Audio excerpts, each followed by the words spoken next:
Ibu sekalian, hari ini saya akan berbicara bahwa tentang keyakinan dan ketaatan. Keyakinan akan apa? Saya sangat yakin dan percaya setiap persoalan yang terjadi di dalam hidup kita itu Tuhan izinkan. Dan apabila Tuhan mengizinkan kita mengalami apapun di dalam hidup kita, saya sangat percaya Tuhan punya solusi, Tuhan punya jalan keluar untuk menyelesaikan apapun yang terjadi di dalam kehidupan kita, baik yang baik, baik yang buruk. Untuk keyakinan itu kita harus punya ketaatan. Taat akan setiap apa yang Tuhan mau kita lakukan di dalam hidup kita. Apa saja yang Tuhan mau kita lakukan di dalam hidup kita, kita akan melakukannya. Kita melakukannya dengan taat tanpa menyimpang ke kiri dan ke kanan, sebab kita melakukannya untuk Tuhan, bukan untuk manusia.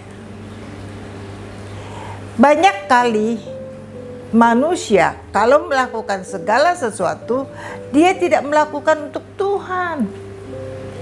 Dia melakukannya untuk manusia.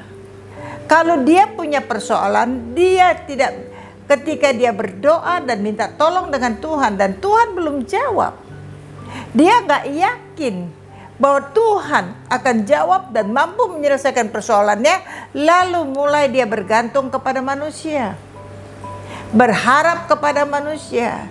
Ketika dia sudah mulai bergantung dan berharap kepada manusia, maka dia gak lihat mujizat.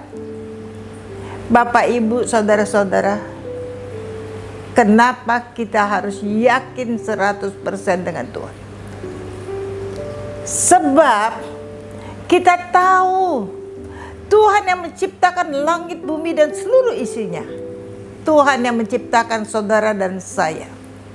Kalau manusia, langit, bumi, dan isinya aja dia bisa menciptakannya, masa sih Tuhan gak bisa menyelesaikan setiap persoalan yang dia izinkan terjadi di dalam kehidupan kita? Kalau kita yakin dan percaya kepada dia, maka kita akan taat akan setiap kehendaknya apapun itu. Ketika kita ketaatan yang benar-benar tidak tergoyahkan, kita lakukan bagian kita. Jangan pakai logika, jangan pakai apapun, tetapi pakai semua apa yang Tuhan mau. Bapak, Ibu, saudara-saudara, saya mengalami kenapa keyakinan saya dengan Tuhan itu luar biasa. Saya mengalami Tuhan yang hidup, Tuhan yang ajaib, Tuhan yang dahsyat di dalam hidup saya, yang mengubah setiap yang buruk menjadi baik, yang membuat apa yang tidak ada menjadi ada, bahkan apa yang tidak mungkin menjadi mungkin. Hanya dengan satu kata, taat. Ketaatan akan firman Tuhan itu mutlak. Bapak, Ibu, saudara, saya mau cerita. Beberapa hari yang lalu, saya kebetulan dengan anak saya Widi, dengan menantu saya Fitri, menantu saya Steve, dan anak saya Wira.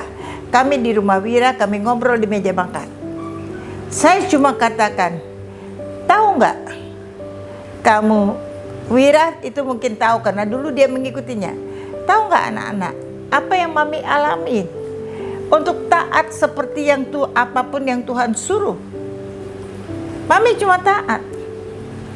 Satu kali ketika Tuhan suruh Mami bangun rumah Tuhan di tempat ini, bangun bengkel manusia di tempat ini, di mana di bengkel manusia ini banyak kali manusia-manusia yang dipulihkan, baik daripada karakternya, pola pikirnya, rumah tangganya, bahkan keuangannya.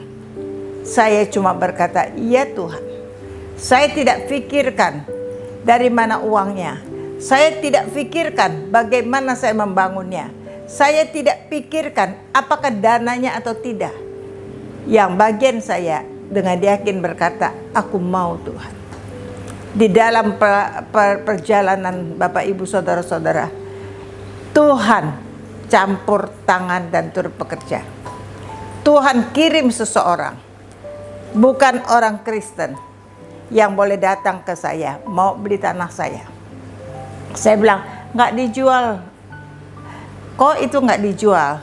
Kalau engkau mau, saya bilang, emangnya mau apa? Mau bikin ruko? Kalau mau, bagaimana kalau kita kerjasama? Saya mau ada sebuah gedung di mana di antara ruko-ruko itu ada tempat beribadah. Singkat cerita, Tuhan campur tangan, maka terjadilah negosiasi. Kami kerjasama. Dalam perjalanan itu Bapak Ibu Saudara, Dia Allah yang menyediakan. Lalu di dalam perjalanan kami negosiasi, kami bangun dan sebagainya, itu perjalanan itu. Dan orang itu Bapak Ibu Saudara, dia bukan anak Tuhan, bukan orang Kristen. Tetapi Tuhan selalu pakai dia. Ketika saudara, dan Tuhan selalu tes saya satu hari saudara. Ketika saya saya menjualkan sebuah ruko yang punya dia, dan komisi itu cuma 25 juta. 20 tahun yang lalu, kalau 25 juta itu banyak sekali. Dan saya sudah dapatkan sisa uang, saya transfer ke dia.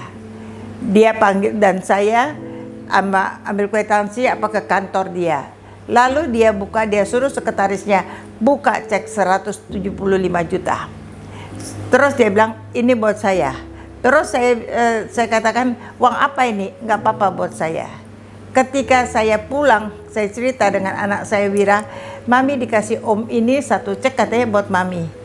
Wira bilang, Mi, itu uang buat apa Mi? Barangkali dia lagi mabok Mi, barangkali dia nggak sadar, barangkali nolnya kebanyakan.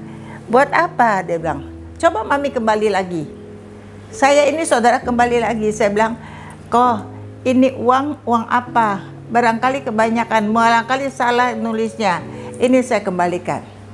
Terus dia bilang, Pak, uang ini buat Taci, dia bilang. Kalau Taci mau, ya simpan. Kalau Taci nggak mau, sobek, buang aja kemana. Tapi saya mau kasih Taci.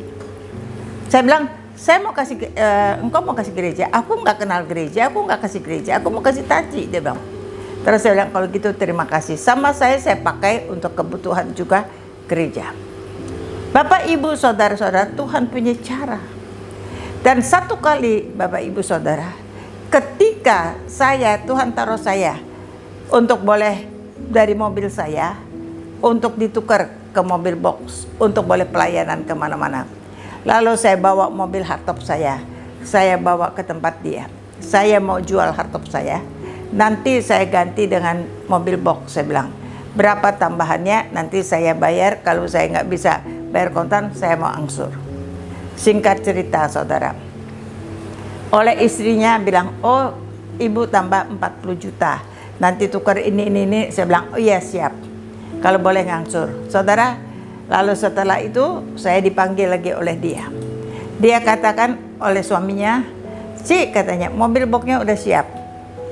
Terus saya bawa mobil, saya bilang, oh kalau gitu ini mobil hardtop saya. Terus dia bilang, nggak usah, mobilnya udah siap, mobil hardtop Taci nggak usah jual ke saya. Kenapa? Saya cuma kasih cuma-cuma untuk Taci mobil itu. Bapak, Ibu, Saudara, nggak masuk akal. Saya bilang kemarin istri Bapak gitu. Dia bilang enggak, itu semuanya. Saya juga nggak tahu kenapa Tuhan suruh saya melakukan itu. Bapak, Ibu, Saudara-saudara, banyak kali hal yang berbeda. Saya tidak bergantung kepada manusia. Saya bergantung kepada Tuhan. Dan saya lakukan bagian saya. Kalau mau beli mobil, saya ambil mobil saya, apa yang ada saya jual. Tetapi ketika Tuhan campur tangan dan turut bekerja, semuanya berjalan dengan lancar. Dan Tuhan gak pernah salah. Bapak, Ibu, Saudara-saudara, kita harus yakin dan percaya Tuhan sanggup melakukan jauh lebih daripada apa yang kita pikirkan. Dan karena kita yakin, kita percaya, dan kita taat kepada apa yang Tuhan mau kita lakukan. Yang mau melakukannya bersama dengan saya katakan amin.